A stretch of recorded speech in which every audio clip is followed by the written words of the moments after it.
हुजूर ने फरमाया किसी बीमार को देख के, मुसीबत वाले को देख के ये दुआ पढ़ो, तुम उस मुसीबत में शिकार नहीं होंगे।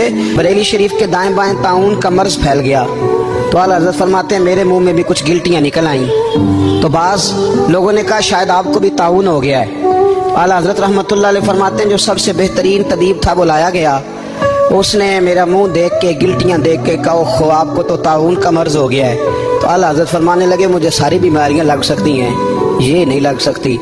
उसने कहा हकीम मैं हूं कि आप हैं? फरमाया नहीं आप ही हैं, पर ये बीमारी मुझे नहीं लग सकती, ये मुझे हो नहीं सकती।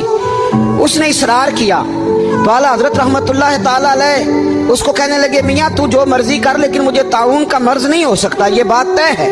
वो नाराज होकर चला गया। अब ताउन की जो गिल्टियां होती थी ना वो बड़े बड़े महीनों नहीं जाती थी, तकलीफ रहती थी। आला हज़रत कहते हैं मैंने उसी रात ना थोड़ी सी काली मिर्चों का सफूफ बनाया और मिसवाक में रख के जब मुंह के अंदर छिड़का तो थोड़ा सा खून निकला और मेरा मुंह बिल्कुल ठीक हो गया। सवेरे मैंने कहा बुलाओ ना अपने हकीम को जो कहता था ताउन हो गया है। तो लोग कहने लगे हुजूर आपको वैसे कैसे पता था ताउन नहीं है? फरमाने लगे पता इस तरह था कि अल्लाह के रसूल सल्लल्लाहु अलैहि वसल्लम ने एक दुआ इरशाद फरमाई है। फरमाया किसी मरीज को देख के पढ़ लो अल्हम्दुलिल्लाहिल्लज़ी मिम्मब्तलाका बिही वफद्दलनी अला कसीरिम मिम्मन खलका तफदीला।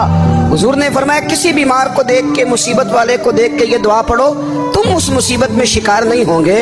फरमाने लगे मैंने ताउन के मरीज को देख के दुआ पढ़ ली थी, तारे टूट सकते हैं, चांद गिर सकता है, सूरज अपनी जगह छोड़ सकता है, पर मदीने वाले महबूब की बात गलत नहीं हो सकती।